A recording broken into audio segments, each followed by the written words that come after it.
Mirëmbrëma të nderuar shikues të televizionit publik të Kosovës, jemi rikthyer sonte në këtë transmetim të drejt për drejt nga studiot e RTK-s në pjesën e analizës zgjedhore në kuadër të programit të ndarë, programit kohor të ndarë për zgjedhjet e parakohshme parlamentare të 28 dhjetorit. E kemi kaluar sot ditën e tretë të fushatës zgjedhore, partitë politike po i vazhdojnë takimet e tyre dhe tubimet e tyre me qytetarët anë kënd Kosovës për t'i bindur ata që janë zgjedhja e duhur me 28 dhjetor, ndërkohë që edhe në studion tonë kanë qenë 4 përfaqësues të partive politike nga lëvizja vetëvendosje, Partia Demokratike e Kosovës, Lidhja Demokratike dhe Nisma Social-Demokrate. Të 4 përfaqësuesit kanë folur për zhvillimin ekonomik, programin e tyre sa i përket zhvillimit ekonomik, sfidave dhe projekteve për qeverisjen e ardhshme 4 vjeçare që do të dalë pas 28 dhjetorit. Megjithatë, unë fillimisht do të prezantoj panelistët e mi për sonte, për të hapur pastaj këtë analizë zgjedhore dhe këtë debat me zhvillimet e fundit politike që lidhen me pjesën e mbrojtjes. Në studio sonte në RTK, bashkë me mua është Sadik Zeqiri, analist politik. Mirëmbrëma, mirë se erdhe. Mirë se kom gjetë. Po ashtu në studio me ne është ekonomisti Mustafa Kadriaj, Zoti Kadriaj, mirëmbrëma, mirë se erdhe. Dorajet Imeri, politolog, mirëmbrëma, Dorajet, mirë se erdhe. Po e nisim me atë që ka qenë lajmi ditës sot, ligji Amerikan për politikën e mbrojtjes për vitin e ardhshëm që është nënshkruar tashmë nga presidenti Amerikan Donald Trump, autorizon një rekord prej $901 miliard në shpenzimet ushtarake vjetore. Në të përfshihet edhe vendi ynë Republika e Kosovës dhe ky dokument thekson ndër të tjera rëndësinë strategjike të Kosovës si pjesë e Ballkanit Perëndimor dhe riafirmon angazhimin e Shteteve të Bashkuara të Amerikës për paqe, stabilitet, demokraci dhe zhvillim ekonomik në rajon. Ligji mbështet po ashtu dialogun ndërmjet Kosovës dhe Serbisë, nxit thellimin e lidhjeve ekonomike dhe refuzon çdo ide për ndarje ose ndryshim kufish mbi baza etnike. Një lajm që sigurisht e mbulon ose e kalon atë se çfarë ka ndodhur sot në programin politik. Megjithatë po i ndjekim fillimisht detajet e historisë e pastaj po kthehemi me komentu bashkë. Marrëveshja në rrugën drejt normalizimit të marrëdhënieve mes Kosovës dhe Serbisë e arritur në muajin shkurt në vitin 2023 me ndërmjetësim të Bashkimit Evropian, përfaqëson një hap pozitiv drejt normalizimit mes dy vendeve, të cilat duhet të synojnë përparim të shpejtë në zbatimin e aneksit të kësaj marrëveshjeje. Kështu thuhet në aktin për autorizimin e mbrojtjes kombëtare që u miratua nga 2 dhomat e Kongresit Amerikan dhe u nënshkrua në ligj nga presidenti i Shteteve të Bashkuara, Donald Trump. Pas arritjes së përparimit të mjaftueshëm, Shtetet e Bashkuara duhet të shqyrtojnë iniciativa për forcimin e marrëdhënieve bilaterale me të dyja vendet, thuhet në këtë tekst, duke nënvizuar se kjo përfshin dialogun strategjik dypalësh dhe nisma konkrete për themelimin e lidhjeve ekonomike dhe investimeve. Bazuar në këtë akt, SBA-ja duhet të vazhdojë mbështetjen e një marrëveshje gjithëpërfshirëse përfundimtare mes Kosovës dhe Serbisë, e bazuar në njohjen e ndërsjellë, duke mos mbështetur shkëmbime territoriale, ndarje apo ndryshime të tjera të kufive, sipas linjave etnike në Ballkanin Perëndimor për zgjidhjen e konflikteve, dhe duhet i mbështes demokracitë pluraliste në rajon si një mjet për të parandaluar rikthimin e konflikteve etnike. Në këtë kontekst, stabiliteti i Kosovës shihet si i lidhur drejt për drejt me sigurinë evropiane dhe interesat strategjike të SBA-s. Dokumenti thekson se dialogu Kosovë-Serbi është pjesë e një qasjeje më të gjerë amerikane për forcimin e paqes, demokracisë dhe sigurisë në Ballkanin Perëndimor, duke e pozicionuar Kosovën si faktor të rëndësishëm në arkitekturën rajonale të sigurisë. Kjo marrëveshje që ngërthen në veten 11 nene, e ndryshe njihet edhe si marrëveshja e Ohrit, ndër tjerash, parashen një nivel të vetë menaxhimit për pakicat serbe në Kosovë, njohje të ndërsjellë të simboleve shtetërore, që Serbia të mos bllokojë antarësimin e Kosovës në organizata ndërkombëtare dhe kërkon nga Prishtina dhe Beogradi që t'i zbatojë edhe të gjitha marrëveshjet e mëhershme të arritura gjatë dialogut.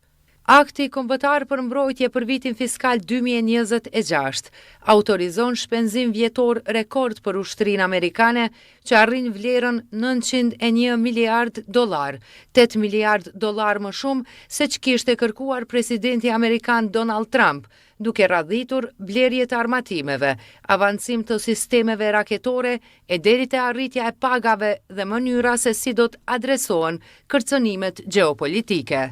Përfshirja e vendit tonë në këtë dokument thekson rëndësinë strategjike të Kosovës si pjesë e Ballkanit Perëndimor dhe riafirmon angazhimin e SBA-s për paqe, stabilitet, demokraci dhe zhvillim ekonomik në rajon. Kosova përmendet si një nga 6 shtetet kyç të Ballkanit Perëndimor, ku stabiliteti i saj lidhet drejt për drejt me sigurinë evropiane dhe interesat strategjike të SBA-s.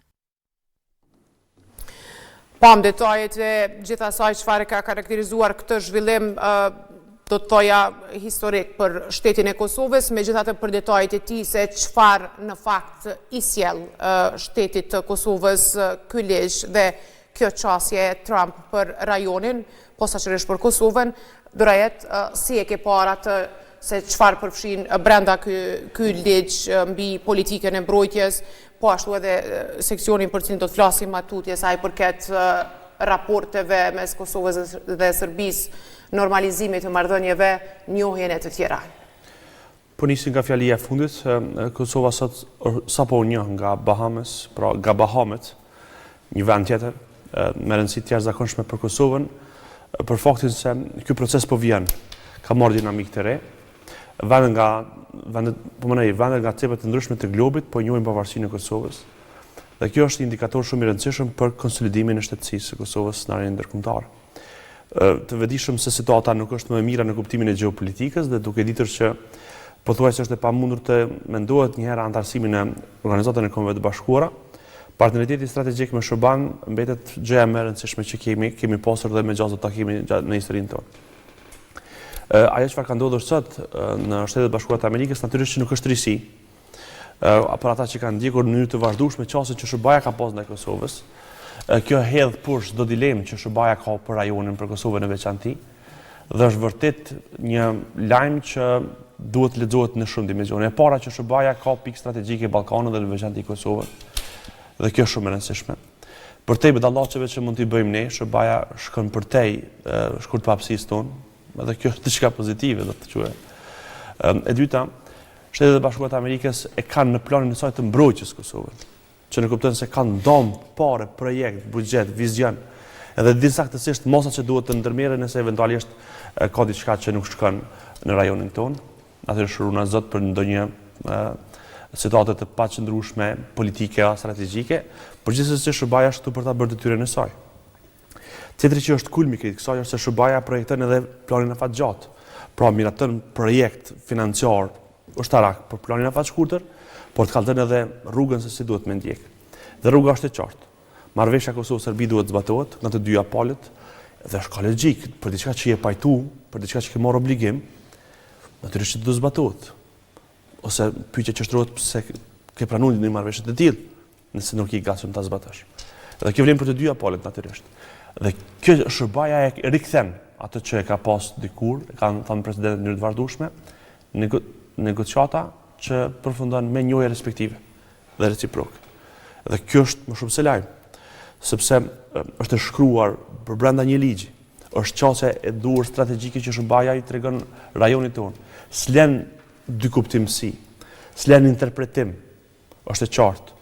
Je në planin e mbrojtjes, e ki garancionin tonë. Ke negociu je marrë vesh, duhet me zbatu marrëveshjet, sepse marrëveshjet për palët janë ligj. Dhe e treta, Serbia s'ka çare pa të njoftë. Kjo punë e kryme është, pra kush është interesuar në me ndjek rrugën që ajo po e trason. Dhe natyrisht kjo është shtuar këtë lajmit të njohjes së pavarësisë Kosovës. Për mua janë disa indikacione të jashtëzakonshme për ata që kuptojnë drejt çfarë ndodh. Vetëm para 2 ditësh Bashkimi Evropian i largoi masat për Kosovën, që ne kupton se çështja jo ndaj minoritarëve, siç edhe diskutuam përpara se të nisim transmetimin bashkë me kolegët në studio, është se çështja e dur ndaj minoritarëve, ndaj minoriteteve, sidomos në mënyrën institucionale se si trajtohen ata, janë thelbësore për partneritetin tonë ndërkombëtar. Dhe ky duhet të jetë një mesim besoj i qartë se si duhet të sillemi si shtet dhe si shoqëri. Këtë në fund, është natyrisht i gëzim i madh që SBA përtej vështirësive që ka në arenën ndërkombëtare, përtej sfidave gjeostrategjike që ka, apo jo SADC, me shumë konflikte të hapura të njëjtën kohë, e shkruan të zezën mbi të bardhë dhe thotë që Kosova është në mbrojtjen dhe sigurinë tonë, e ka të qartë. Vetëm par dje prezentoi një marrëveshje të ekonomisë që Kosova nënshkruan me Ushtrinë Amerikane për vijimin e militarizimit të saj në kuptimin e mbështetjes ushtarake për blerjen e artillerisë së rëndë tashmë goditse dhe kjo në kupton që SBA po vazhdon të mbetët të njëjta ajo që ka qenë që para fillimit të çlirimit të Kosovës dhe deri sot në ditën që po flas. Qartë dhe ndërkohë flasim shpesh për atë se në çfarë stadi të sigurisë është Kosova, sa është e cenueshme. Ky ligj sot zoti Zeqiri ai jep një farë vule asaj se në çfarë stadi të sigurisë është Kosova dhe a është e rrezikuar në fakt nga ato çfarë vazhdimisht i flasim, qoftë ndikimin rus në Serbi, qoftë vetë Serbinë. Po kjo është një lajm i mirë që ne ka kohë që jemi duke prit, një lajm të mirë nga Shtetet e Bashkuara të Amerikës, se siç ka thonë një prej kolegëve tonë ditë, nuk është në pyetje ne sa dojmë Amerikën, po Amerika sa na do neve. Prandaj është tek një dilemë e madhe që Shtetet e Bashkuara të Amerikës nuk kanë heq dorë nga Kosova. Ata shohin Kosovën si pjesë të strategjisë dhe interes strategjisë së tyre.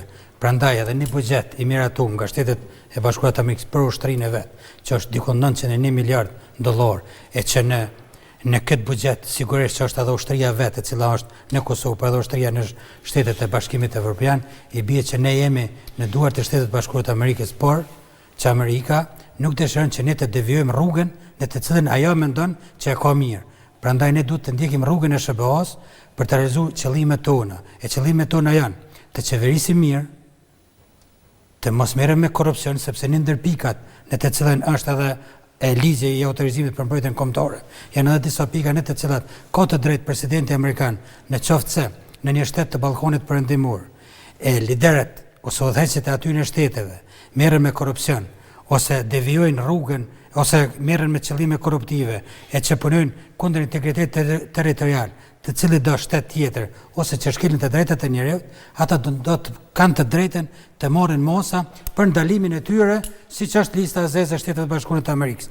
Prandaj, ky ligj dhe vendimi ose ligji për autorizimin mbrojtje kombëtare të Shtetit Bashkuar të Amerikës e ka marrë si shembull ku e ka cituar Kosovën në disa pika e ku thotë që nuk do të ketë ndryshim të territoreve, nuk do të ketë është dikon te pika e katërt, ku refuzon çdo ndorje, refuzon çdo shkëmbim territorës ose çdo ndryshim kufish mbi baza etnike, që do të thotë Kosova ka një territor të njohur ndërkombëtarisht për 100 shteteve. Prandaj ky territor do të menaxhohet, do të qeveriset nga udhëheqësit e Kosovës dhe ne nuk duhet të kemi asnjë dilemë për askënd që ka dëshiruar me botë në shkëmbim territorësh, sepse shkëmbimi territorësh është nis në kur ka qenë Trump president.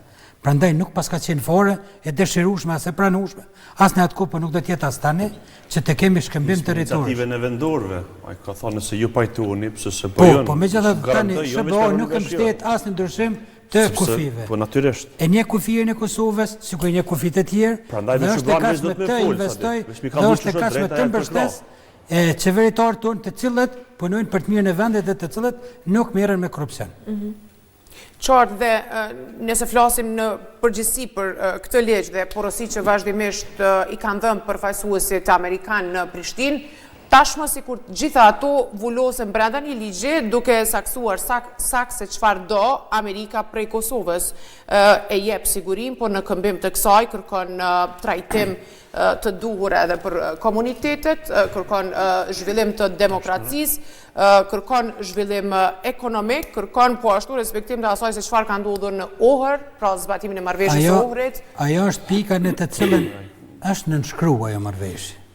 Në pajtim. Ose ndakordu. Ose është dakordu nga pola shqiptare dhe pola serbe ose nga Kosova dhe Serbia. Prandaj, SBA kërkon të respektohet ai dakordim.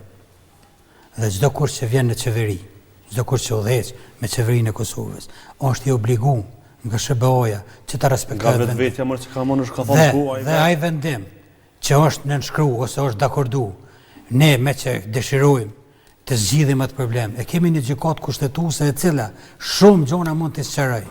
Prandaj ne jemi të obliguar që vendimet të nënshkruara të dakorduara të dërgohen në gjykatën kushtetuese dhe ato që bin ndesh me gjykatën kushtetuese, gjykata kushtetuese mund të eliminojë. Prandaj ne kemi dhënë zotime që ato punë duhet të kryen, jemi dakorduar në orë që marrëveshja e orë, dakordimi i orë duhet të zbatohet, prandaj pse të vanojmë? Nuk kemi rrugë tjetër. Ne mund ta shtyjmë, po jo që kemi rrugë tjetër. Qartë, zoti Kadria, në anën tjetër, brenda këtij ligji përmendet edhe zhvillimi ekonomik në një formë sikur jepet garanci edhe për investitorët që Kosova është vendi i sigurt për të investuar. Po do të një mik siç është SBA me na tregu edhe këtë anën tjetër që përveç sigurisë në tregu pjesën e ekonomisë dhe djetë fort mirë që edhe liderët tanë, jo vetëm politik, po që kanë vendosur për Kosovën, liderë që i kanë pas pozitat, jenë deklaru në vazhdimësi që Kosova nga njëherë se kanë cilësu në krizë lufte, apo këta njës të sigurisë mund të cilësojnë me mirë në terma, por që kjo po nga të regon që SBA po të regon që këtu ka siguri, por njëherit nëse ekonomistët gjithmonë e kemë parimin që aty ku ka siguri, ka edhe ekonomi. Tot për investitorët i jashtëm, po ashtu edhe ne si qytetarë dhe biznesmen dhe kushdo që mirët me aktivitetit e ekonomisë, mund të ashtë Kosovën si një vend ku mund të investohet, që kjo është diçka e mirë së ardhur për Kosovën, dhe oroj që kjo sjellje e SBA-s të reflektoj tek politik bërja dhe në përgjithësi të ndikoj tek investitorët e jashtit që Kosovën të shohin një vend ku mund të investohet dhe në fakt nuk ka që ka ndryshu Kosova as para 5 viteve as tani, por për fat jo të mirë për agjendat ndryshme të njerëzve të politikës kanë kriju disa narracionet pa nevojshme për mu që në s'kum besu as njëherë, edhe tash se po të apërk një teritor si që është Kosova, ne i pa qenë fare, dhe thot as krijes, as shtet, vetëm një teritor, një popull, ka intervenu SBA dhe NATO, dhe sot ku këtu i ne kemi tentu ta krijojmë një farloj narracioni që Kosova gjësa është në krizë të luftës, që të ashtë, nëse marëm të këtë pjesën me ta hek frigen, askush nuk mund me ta hek frigen, por du ta kemë qërë që bipozën e qëti e rendit botëror, e që në forcave politike, demokratike në nivel botëror, vlerësoj që Kosova ka siguri potencialisht, duke kursu veten që nuk jam profesionalisht edhe si jam kompetent, por basta asoj që shumë, dhere me tani nuk ka pas asë një indikacion që Kosova tjetë drejt për drejt në një konflikt të armatosur, nëse mund të qumë si diçka i izoluar rasti i Banskës, që në fakt vetëm organet e rendit e evitun, nëse që nuk ka pas konflikt në ndër teritoriale.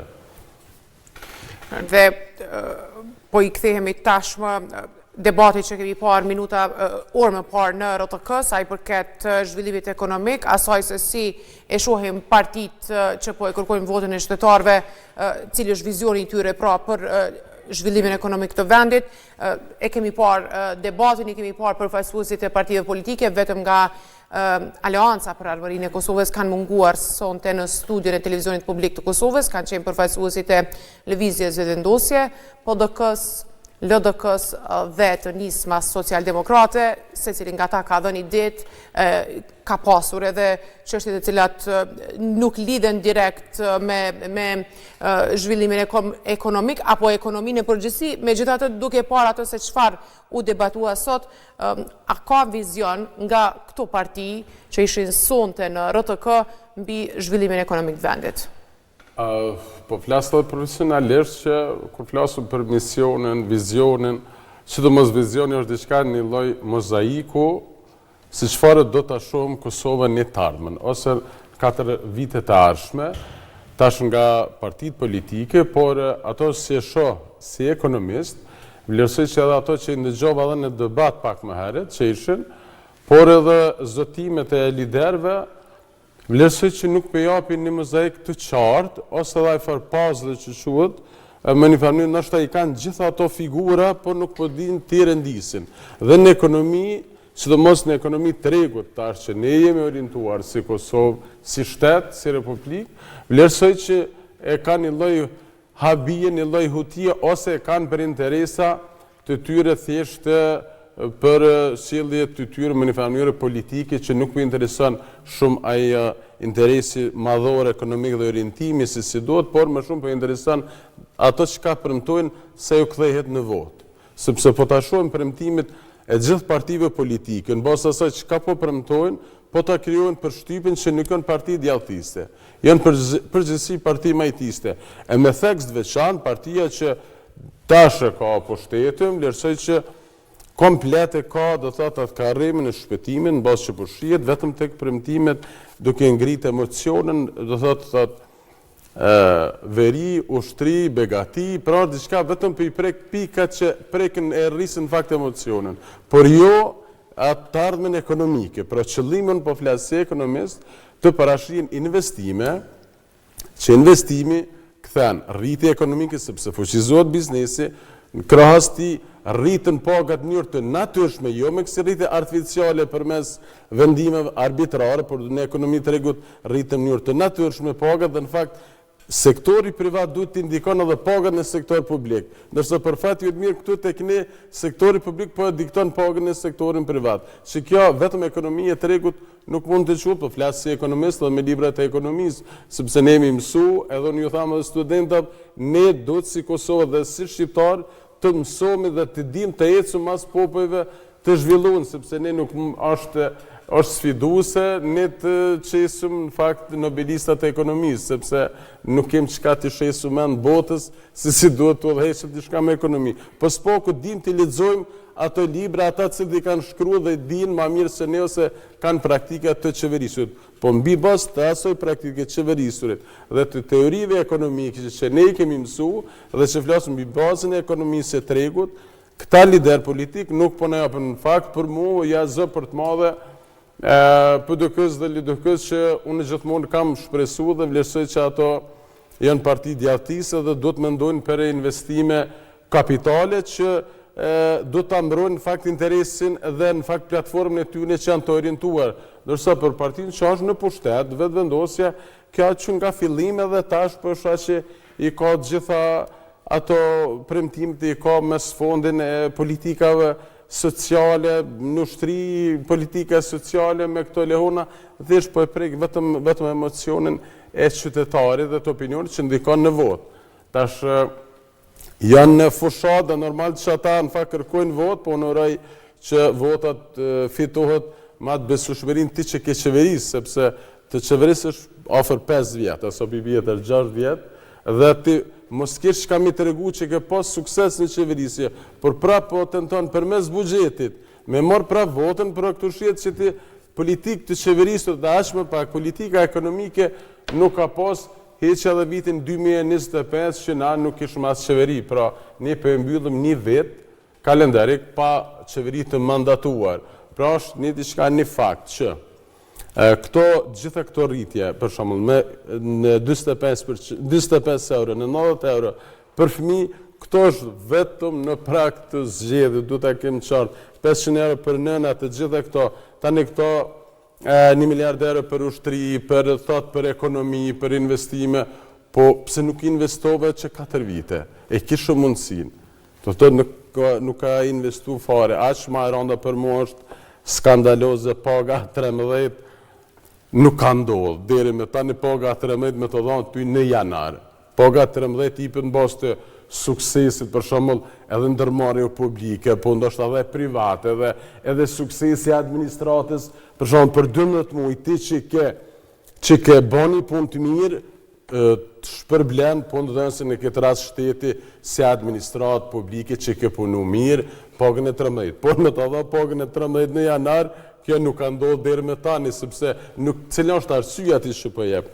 Ka për shembull të thotë një pejzotime, po ndoshta do t'i përmendim në ndërkohë. Për shembull te rasti 2%. Ti tash e ki 5%, 5.2% e ki inflacionin, ky thotë mbrojtja e inflacionit, kjo mbrojtje inflacion me 200 milion euro. 200 milion euro në mbrojtje inflacion me ndaj që është shumë qesharek se su në mbrojtje inflacionin. Nga una ekonomi, ka diçka, po këtu do të më folë në fakt vetëm njerëzit që e njojnë problematikën në elektorat është shumë letë. Me folë kemë, do thëtë, vazhdojmë gjatë bisedës. I ka kërku fjallën Durajet, pajtoheni me... Unë e pata një ndërhyrje para prakin, po se arritet e pasaj, Zoti Mustafi nuk e pengova për që ta kanë rastet e maheshëm që lidhet me mënyrën se si perceptohet siguria kombëtare në raport me investimet e huaja. Unë nuk jam ekonomist dhe dëgjoj me shumë kënaqësi interpretimet ekonomike, por provoj që të jap perspektivën politologjike të marrëdhënieve ndërkombëtare dhe geopolitikës në raport me krizat e sigurisë. Është fundamentale për një vend që siguria të jetë në nivelin më të lartë të mundshëm, natyrisht për të qenë garantuesi i investimeve të jashtme. Kjo është më themelore në politikë. Por në Kosovë ka dominuar vërtet diskursi i luftës dhe unë këtë diskurs nuk e kam gjykuar si diçka pozitive. Por kër ka ndodhur në bashkë kam kuptuar se këtu ka pas një shqetësim të madh. Dhe këtë shqetësim e kanë ngritur edhe deputetët e Parlamentit britanik në një kohë të vazhdueshme sa ju kujtohet.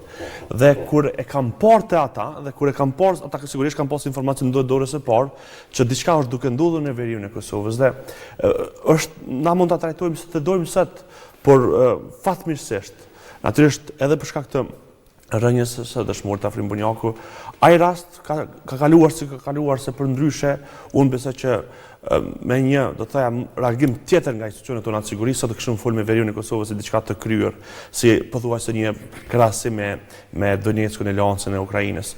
Absolutisht jam i bindur për të. Kemi pasur një rast tjetër sabotazhi që në aspektin ekonomik, kolegu Mustafa mund ta di edhe më mirë sepse ka pasur përpjekje për të penguar rrjedhën normale të Iberlipensët që është furnitori kryesor me ujë për 2 termocentralet tona të energjisë dhe kjo është goditja më e madhe që është bërë si veprim sabotazhi ndaj Kosovës.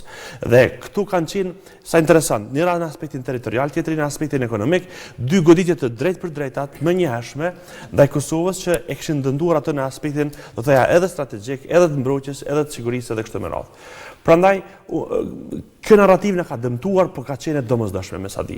Dhe kjo është arsyeja pse SHBA ka marrë në mbrojtje ndër të tjerash, sepse ka kur edhe FBI i tyre, vetëm një javë ditë bashkimi qenë sa këtu në studio, e konfirmoj se këtu ka përpjekje të qarta të Serbisë përmes agjendëve ushtarak për të kryer veprime të drejtë për drejta agresive ndaj Kosovës dhe prandaj SHBA duke parë këtë shqetësim, e ka ndër të tjera po besoj, e ka kthyer fokusin edhe një herë te Kosova më shumë do të thoja se sa që ka pasur ndoshta më herët për shkak se s'është thënë mjaftueshëm nga ne besoj për të kuptuar drejt rrethona. Çështja e parë, çështja e dytë është se debati që apo na shoqëron neve sot në aspektin ekonomik, në kuptimin e diskursit, jo në kuptimin e këtyre rritjeve ose normave të inflacionit e kështu me radhë që po e përsëris edhe një herë jam një dëgjues do të thoya aktiv në këtë aspekt, vrej që është kryesisht e lidhur me pagën. Dhe kjo lidhja me pagën natyrisht duket diçka instrumentale në bindjen time, sepse besoj që zhvillimi duhet të jetë fillimisht zhvillim i qëndrueshëm, zhvillim që konsideron përdorimin racional të resurseve aktuale edhe në shërbim të brezave që vijnë. Dhe natyrisht mbi të gjitha krijimin e kushteve të favorshme për investimet të huaja. Përtej profileve ideologjike që partitë politike mund të kenë, në këto zgjedhje kanë vritur që ato janë pothuajse të njëtrajtshme në aspektin ideologjik sa i takon ekonomisë. Të gjitha janë fokusuar, shumica prej tyre, te familja, te shtesat për nënat, për fëmijët, dhe këto janë politika tërësisht të majta. Pra, Partia Demokratike e Kosovës nuk është partia e majtë. Lidhja Demokratike e Kosovës nuk është partia e majtë. Dhe nëse ti pretendon se ki 1 miliard euro me zë figurë që ja dedikon këtyre skemave, ti ke rënë në tabullin e një partie tjetër. Kjo natyrisht, ai pritjes së parë ka premtuar këto dhe unë këtë se kam pritur nga LDK. Ose do të themi tash, s'ka mëngjyrimi ideologjik dhe janë në rregull. Po s'mundesh me thon tani paraditës ti e don tregun e lirë dhe nënën pasjetër ti kërkon favorizimin e grupeve të pafavorizuara që i bën me dhon social. S'është e mundshme kjo në kuptimin e organizimit politik shtetëror. S'është e mundshme, nuk mund të ndodhë kjo. Këto është shumë interesante, që për shembull qeverisurit e kurtit për këto 4 vite, për shembull mund ta merr me mend që për mua ka qenë hipokrizi, për shembull të paga minimale janë deklaruar në vazhdimsi gjatë qeverisurit që nuk janë të interesuar me rrit pagën minimale. U do të marrë zgjedhjet lokale, edhe tash zgjedhjet parlamentare prap, për këta për me mendu me rrit pagën minimale. Rastet e veteranë, ju kujtohet shumë mirë protestat e veteranëve. Gjatë qeverisës së Kurtit, pra ka qenë kundër çdo iniciative, çdo kërkesë të veteranëve. Tash është pro, shumë mirë që është pro, por do thotë është diçka që sillet do thotë gjatë që përmendet Doreni apo që përmendet gjatë qeverisja e Kurtit ka qenë djatiste gjatë të qeverisrit, ndërsa tash premtimit i ka majtiste. Tek rasti mësuesve, për një kërkesë që e kanë kërkuar ata shtesë 100 euro, me një farë mënyrë që thot populli ka bëhor një përfaqësues të vjetë, përfaqësues të mësuesve, duke thënë që e citeke ami 100 euro. Ndërsa sot i thot që premton, i jep zotime që do t'i dyfishoj, e trefishoj pagat pra, diçka që apo rrin si thot popullin braza apo jo, sepse është diçka që jo vetëm që shteket pra. Qeverisin djatiste, premtimet majtiste. Partit opozitare tash që janë, deklarohen djatiste, premtimet i kanë majtiste, por një diçka që kjo farë pjesa, këta që mirë me politikë, ndoshta e njohen ma mirë ideologjinë e këto orientimin, por mendoj që partit politike në Kosovë vetëm e kanë sa për me shkru programet, por kur flasëm janë oportuniste, janë për interes të momentet caktuar. Për shumë mund të amërëmen që ndoshta ma zgjedhë mund me bo bashkëqeverisje dy parti që nga ona programin nuk janë fare për puthje. Aso du të fuzionojnë, ose njëra du të... Në aspektin politik. Nëse më lejohet edhe mu, do më këtho edhe njëherë të rosti Banjskës, për shkak që bugjeti ishe bëhos për ushtri, që është 901 miliard dolari, bie që Amerika seriozisht është duke u kujdesur për të gjitha shtetet, që ajo ja ka njoft pavarësinë e atij vendi.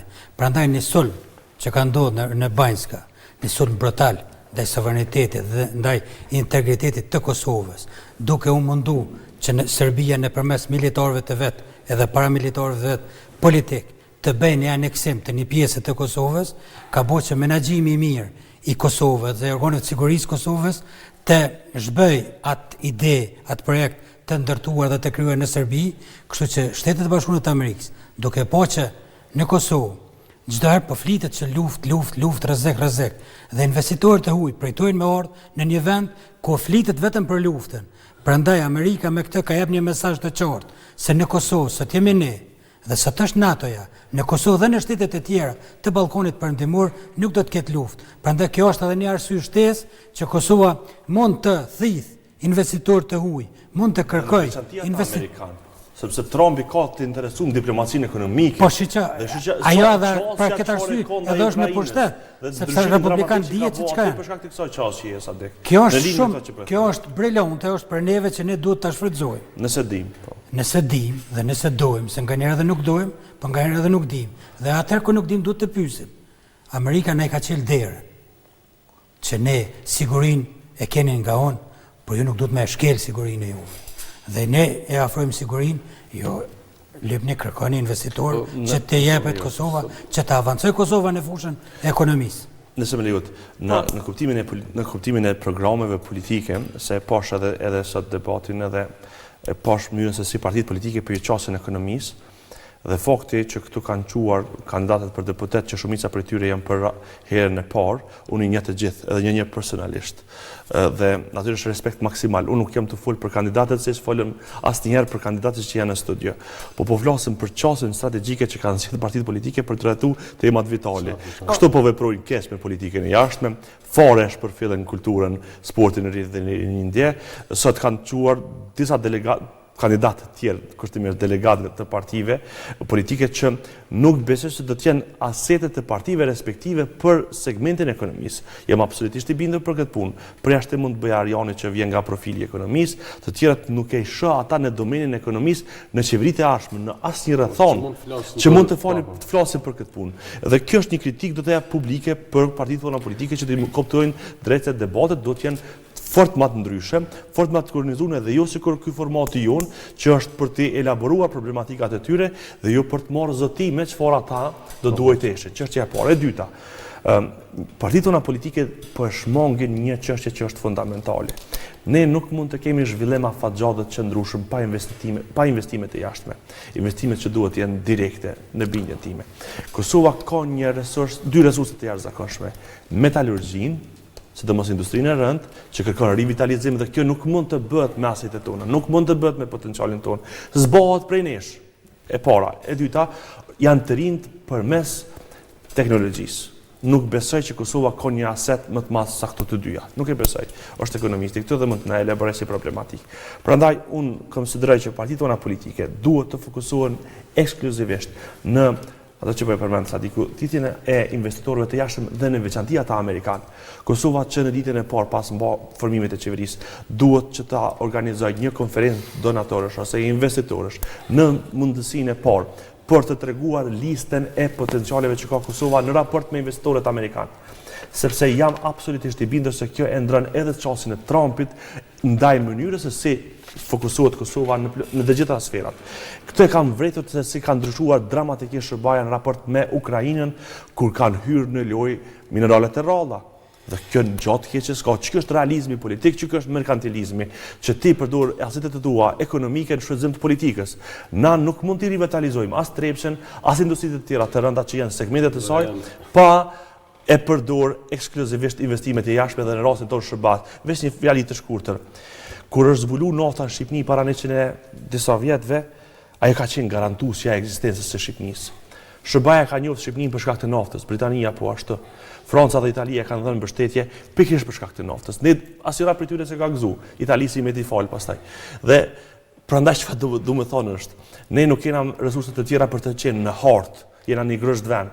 Prandaj këtu që kem, duhet të dimë të përdorim strategjikisht për ta forcuar pjesën tjetër sovranitetit dhe sigurisë kombëtare. Këtu partitë politike nuk e di si kam dëgjuar, ndoshta kanë thënë dikush, ndoshta kanë shkuar në një letër, po se kam vret që kanë përdorur si resurs.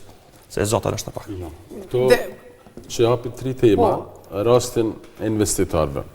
Mirë, dhe sigurisht ka shumë rëndësi me folë për atë se çfarë duhet bëjmë partitë politike, po mbetemi i borxh pak me folë për programet që i kanë prezantuar sonte në RTK partitë. Ne diskutuam po dhe Doreni hapi këto dhe në fakt. A kishte diçka që realisht është ndikuese në zhvillimin ekonomik? Sa u lexova, ndoshta edhe këtu nga studio, po edhe nga opinionet që më thash që mozaiku i Kosovës në bazë këtyre programeve, këtyre zotimeve nuk është i qartë, po flas nga ana ekonomike, sepse nuk kanë një vizion që si do ta shohin Kosovën të ardhmen, pra me çto, çka do të marrin zotimet, a do të rritet ekonomia, a do të rritet zhvillim, se ne diçka do ta kemi qartë, se nganjëherë këta rritjen ekonomike me zhvillimin ekonomik pe marrin si diçka të njëjtë, po ka shumë dallim.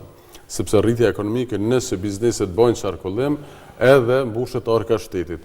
Por zhvillimi ekonomik ndodh kur shteti me qatë pare, me qatë budget, si do t'i kthen në investime. A do të mi kthy në investime, a do të arrit mirëqenin, kur flasim mirëqenin përveç pagës, nuk ka vetëm po, sepse tregues ekonomik, ki edhe tregues ekonomik edhe jo ekonomik. E ki shërbimin spitalor, shërbimin administrativ, arsimin, gjitha që rritet cilësia. Sa që mi një kosh matur dhe sa ka televizor, në fakt, sa ka në televizion, në brenda në shpit tash, mund të flasëm me telefon, pas nuk ka faktur, sepse nuk ta ngrit mirëqenin pse ki telefonin, ose smart telefonin. Por së do që tjetë është një hargjim. Po, është një hargjim, që në fakt krijon konsum. Dikun një biznes... Dikush prodhon, dikush shet. Por unë po flasëm i bazë kësaj që nuk ki politik të qartë, nuk ki politika ekonomike. Doreni hapi si ti me rastin e këtyne investime dhe një takim. Nuk ka pas, është pareshiku nga mujtë tetori këti viti, nga kryeministri, por nuk dhja ka ndodha, jo pra për 5 vite, as një takim nuk e ka bon. Rasti të rive, ta shtërit Kosovës, nëse flasë me teknologji, qëndrojnë relativisht mirë, por du ta kemë qartë se nivelli arsimor, sepse du të japëm, do të jem nivel të arsimor, por na du të jem real se sa mund të ofron me një mënyrë për komunitetin e biznesit, do thotë arsimin në Kosovë. Do thotë diçka relativisht mirë, por na nuk mund flasim me superlativitet që ne jemi më së miri nga ana e teknologjisë. Sidoqoftë, ti lufton me asetet e tua, po, normal. Nëse tek pasurit, nëse po. Të rinjtë e Kosovës e kanë dëshmuar se janë një aset shumë i rëndësishëm. Nuk mund flasim ne para indin, ta mund ata a ne ku mund të shtyhemi, ne ku mund të shtyhemi, sidomos të pjesën e inovacionit, startupeve. Se mohova unë, nuk e mohova. A ku ne ku mund të flasim në vetën e parë dhe me plot kompetencë rasti i pasurive nën tokës që i kem. Rasti i thëngjillit, ne jemi shteti, tash mund të flasim si shtet, vendi ose shteti i 5 në botë. Unë jam pro energjisë termike, vetëm bën stabilitetet që ti kanë filtra do thotë bashkohor, edhe mas në diçka këto me ajere, me këto janë me një farë kozmetik e furnizimit me energji elektrike. Kosova po të kishte bën një stabilitet të mirë. Vlerësoj që do të kishte bën me zero qytetari Kosovës të furnizohet me energji elektrike dhe me një eksport jashtëzakonisht fort që rajonin Evropën edhe me gjithë me furnizu. Do thotë ki rezerva 3 pellgje të Kosovës po flas me kompetencë që i kom lexu dhe realizu se më ka vit për hulumtim dhe studim që Kosova këto ka si përparësi krahasuese. Nuk na është e tepër me krahasu me gadishën arabik ose me një Kuvajt, por Kosova as ka pasuri të pashtershme. Pra deri në 2008 sa për opinionin janë fut si pare, kesh rreth 1 miliard euro nga në atë kohë donatorët të mikut. Edhe mbas, po as 1 miliard euro. Pra ne do të kishim mund me bë 2 Kosova të reja. Por kur flasim në bikit bazë, qeveria aktuale dhe kryeministri aktual ka qenë dhe është kundër investim, nuk e di pse. Edhe për rastin e gazit, po sidomos te rasti i energjisë elektrike është të pakuptim dhe tash ne përrrisim importin. Normal që kur varesh ti nga importi, ti të rritet çmimi në vazhdimsi, pse mos më ta rritet çmimin? Kur ti je i varur, sepse kërkesa në ekonomi të momentin që rritet kërkesa, pse mos më ta rrit çmimin? Se dhe rasti i inflacionit, 3 faktorët e inflacionit është një për tyne edhe kërkesa. Pra ti ki kërkesë për energji elektrike. Ti nuk pe ul kërkesë, po ti pe rrin vazhdimsi. Pse mos më ta rrit? Se tash po del para aktit kryen dalin akteret e qeverisë aktuale që është rritë çmimi, po normal që rritë se ti vetja ke diktu, vetja ke me një farë natyrshme, pse mos më ta rritaj. Pra ti nuk e bë fare për me rrit kapacitetet tua, por ti mos letë ke gjithë, do thotë blerjen që ku në pjallëshon barën, pra bizneset edhe qytetarin vend tash. Unë të rast energjisë elektrike, pra qytetarit... Për energetike ne kemi debatin nesër, kështu që do të lëm këtë pjesë për nesër. Jo, a dhe për çka këto, sepse këtu është zotu që do të mbron 2% rreth inflacionit. Pra me qëtë 200 milion euro nuk mbrohet. Prof, na duhet të kemi një diplomaci ekonomike të zhvillume, që diplomatët tonë, që të janë në përshtete, të shfrytëzojnë të drejtën e tyre, duke kontaktuar biznese, duke bën ndërlidhje të biznesit të Kosovës me ato të huajn për të sjellë në Kosovë. Ne në Kosovë i kemi mundësitë edhe i kemi përparësitë tona për investitorët e mundshëm. E kemi një popullsi të re, e kemi një tarif të taksave, e kemi një pozitë gjeografike strategjike të favorshme për investimet të huaja në Kosovë.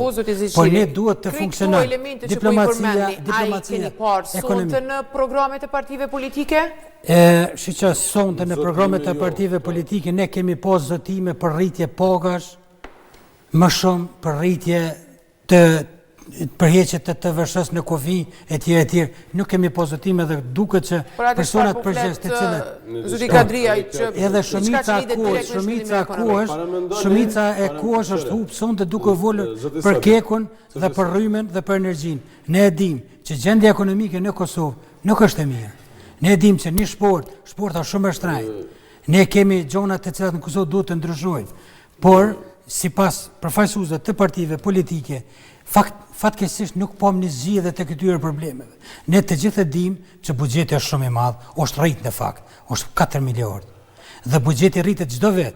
Edhe në vitin 2026 për vitin 2027, ne sigurisht që do ta kemi një buxhet që do ta kalon 4 miliardë. Prandaj buxheti është rrit në vazhdimsi, por zhvillimi ekonomik, situata ekonomike në Kosovë është Nuk është e favorshme dhe nuk mund të krenohemi me këtë situatë ekonomike që kemi jo 4 miliard, por edhe 10 miliard, nëse ti orienton këto para, këto mjete, në politika sociale ti prap nuk i me pas ti zhvillim ekonomik. Sepse gjithmonë në ekonominë të tregut njerë do të me investu, në mënyrë natyrshme me ndiku tani në rritje ekonomike dhe në zhvillim ekonomik. Ju vetë përmendet që i kem politika sociale dhe i kem taksa të favorshme në raport me shtetet tjera. Biznesi në Kosovë nuk është duke u anku për taksa.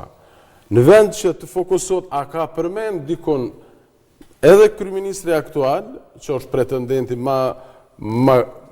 po flas gjasit i ka zoti Kurti, po edhe këto po flas dy partit, sidomos PDK-ja apo këto, a ka përmend dikush rastin e Hekurudhës, që janë marrë disa zotime që Kosova dhe Shqipëria të realizojnë deri në 2030. Pra e kërkon 1 miliard euro nga Kosova, 1 miliard euro nga Shqipëria, që mënyrën më të shpejtë mundur të krijohet infrastruktura që Kosova mos të furnizohet ose me bot tregtin, ose eksportin, ose importin përmes Selanikut, po përmes Durrësit. Pra, as deri sot nuk kam dëgju dikush që është marrë me këtë tip. Kryetari fizibilitetit është projekti i çka? Shqipëria është shumë më përpara, se kam pas kontakte me atë pjesanin, ata janë më përpara ne dhe i kanë mundësit më të shpejta. Nga ana ne kem shumë pak territor, por me sa e di është në amulli, tash më pyet nuk e di deri ku kam rri. Por është diçka që me punu tash të pej 2026-ës, me një dinamik shumë të madhe është sfiduese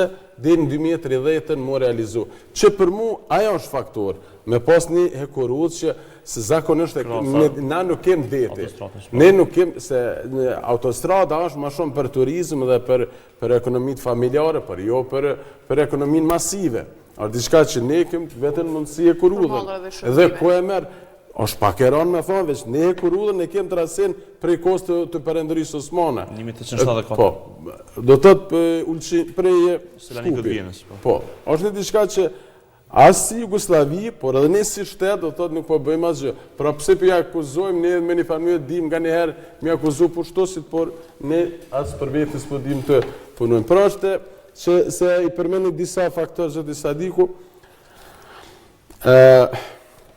në shtetet e mirëfjellta nga ana të bërit e ekonomi, mas pak të i bëjnë strategji qeverit, i bëjnë strategji të akademit edhe fakultetet, pra bëjnë strategji a nivel kombëtar, aspektin juridik, diplomatik, ekonomik, teknologjik, shëndetësor, siguris, i ofrohet qeveris, qeveria është për me ekzekutu, edhe mbi bazën e ligjit, qeveria është ekzekutuese.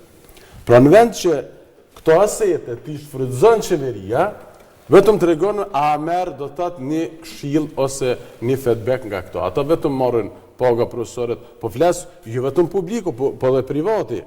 Pra është një diçka që këto do të akryjnë detyrën e vetë dhe ekzekutivit punën. Si bëhet strategjia nga qeverit tona me një abort në ngushtë.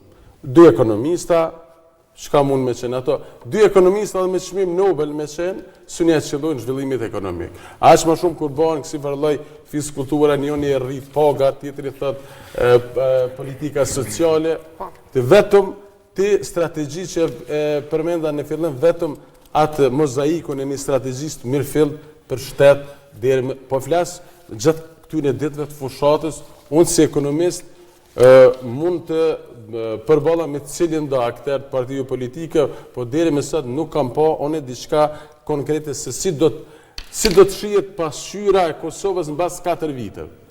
Edhe nëse thot 1% rritje, ta dim të sigur se si vjen ajo rritje.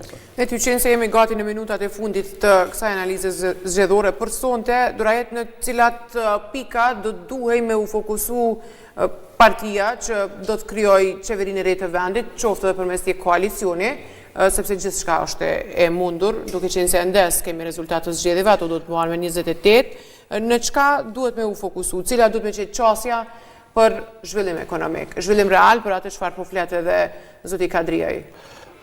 Në këtë aspekt, unë konsideroj që Kosova duhet që të ketë një plan gjithë përfshirës të transformimit rëndësor ekonomik. Dhe kjo vlen që nga edukimi parashkollor e deri tek krijimi i kushteve për startupe. Kjo varet prej çështjeve të caktuara ideologjike që partitë mund të kenë, por një gjë është e sigurt që kjo duhet të fillojë si transformim rrënjësor që nga sistemi parashkollor për t'ju mësuar pastaj prindërve të rinj gatishmërinë për tregun e punës, pastaj shkollimin dual që lidhet edhe me mësim nxënien dhe punën në të njëjtën kohë, shkollimin profesional për të rinjt të cilat mund të ndjekin shkolla të cilat i përgatisin më shpejt për tregun e punës, marrëveshjet për shkëmbim të shërbimeve me vendet e tjera të rajonit, duke shfrytzuar kështu marrëveshjet si CEFTA e kështu me radhë, sepse këtu konsideroj janë por edhe iniciativat të tjera të bashkëveprimit rajonal që kanë qenë kjo e Ballkanit Perëndimor. Këtu konsideroj në aspektin e kornizës politike do të ishin disa gjëra të cilat janë më rëndësi. Politikat sociale janë të vlefshme, por secila politikë sociale duhet shoqërohet edhe me një politikë zhvillimore. Në një shtet i cili vetëm konsumon dhe nuk e transformon politikën sociale në politikë të zhvillimit, unë konsideroj që kjo është harxhimi më i madh që ne mund të bëjmë. Unë nuk jam këtu për mosarritjen e barazisë sociale dhe kjo në secilën shoqëri duhet të ekzistojë. E kuptoj çka do të thotë edhe paga mesatare dhe kuptoj se çfarë do të thotë një pagë minimale dhe janë shumë të rëndësishme këto çfarë janë bërë, sepse sido që tjetë është arritur një tavan të e zhvillimit.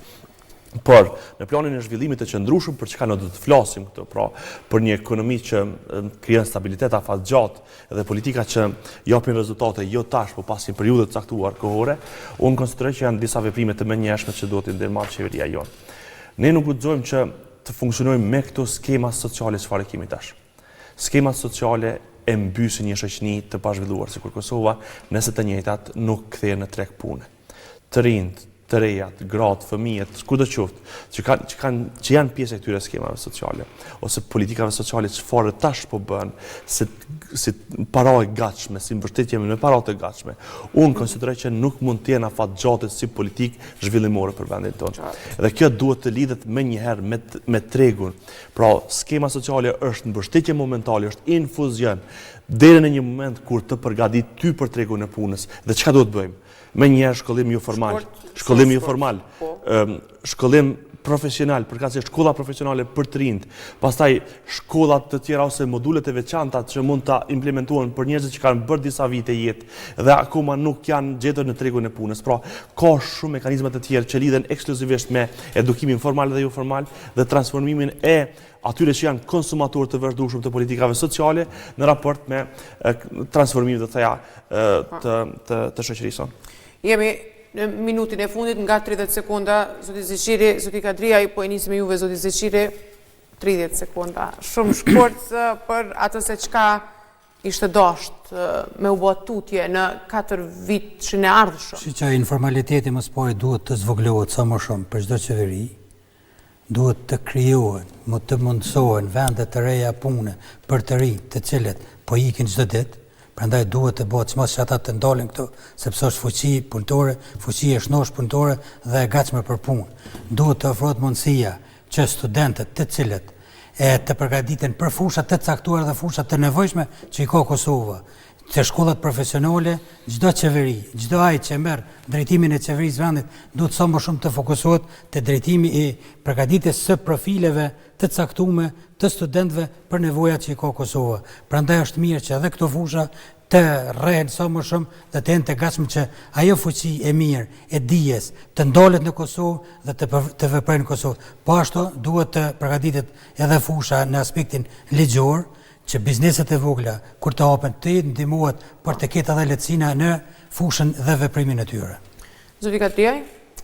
Unë si ekonomist jam gjithmonë jetare i sjelljes të politikave investive dhe në këtë rast prapë si investimet e huaja? Investimet e huaja dhe investimet vendore, sepse ato me një familje lehtësoni të qeverisurit në vend, sepse po të ishte mirë e marrë, do të thotë qeveria ka më lehtë, sepse në momentin që investon qeveria nuk humb. Qeveria edhe fuqizon ekonominë, bizneset, po njëherët e rritë edhe mirëqenien në mënyrë të natyrshme që thash. Në vend që të jetë indikator e rritjes së pagës minimale biznesi, në këtë rast bën partitë politike dhe qeveria, që në fakt në kundërshtim me ekonominë e tregut. Pra unë jam idhtar i kësaj që aja me një familje do ta amortizon, do ta relativizon edhe mirëqenien, edhe punësimin, edhe mundësinë e të riut me punu në Kosovë, sepse kur ki një investim stabil, edhe nga ona vendore, po edhe nga ona e investitorëve të jashtëm, ti krijon shumë mundësi tjera. 30 sekondat e fundit, faleminderit shumë për kontributin juaj sonte, të nderuar shikues, kaq kishim për sonte, shihemi nesër në debatin për energjetike. Natën e mirë.